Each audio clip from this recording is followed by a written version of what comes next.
ઝાલોદ નગરપાલિકાના fire and emergency સેવા વિભાગ દ્વારા કદવાલ પ્રાથમિક શાળા ખાતે પ્રેક્ટિકલ ડેમોન્સ્ટ્રેશન યોજાયું. આજ તારીખ 23/1/2025 ગુરુવારના રોજ સાંજે 4 કલાકે મળતી માહિતી મુજબ ઝાલોદ નગરપાલિકાના ફાયર એન્ડ ઇમરજન્સી સેવા વિભાગ દ્વારા શાળા સલામતી સપ્તાહ 2025 અંતર્ગત ઝાલોદ તાલુકાની કદવાલ પ્રાથમિક શાળા ખાતે આગ અંગેની જાગૃતિ અને પ્રેક્ટિકલ ડેમોન્સ્ટ્રેશન યોજવામાં આવ્યું હતું.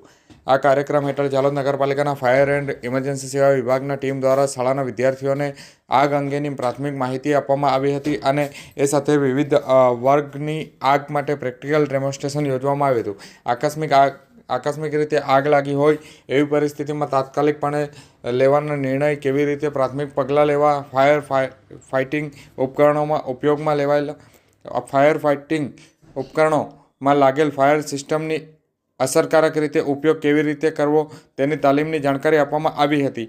આમ આ તાલીમનો મૂળ ઉદ્દેશ્ય સ્કૂલના કર્મચારી, શિક્ષકો તેમજ બાળકો આકસ્મિક રીતે લાગેલ આગથી બચવા માટે જરૂરી સલામતી ઉપાયો અને જાણકાર થાય અને જરૂર પડે તેનો ઉપયોગ બની શકે તે માટે આ સમગ્ર પ્રેક્ટિકલ ડેમોન્સ્ટ્રેશનનું આયોજન કરવામાં આવ્યું હતું.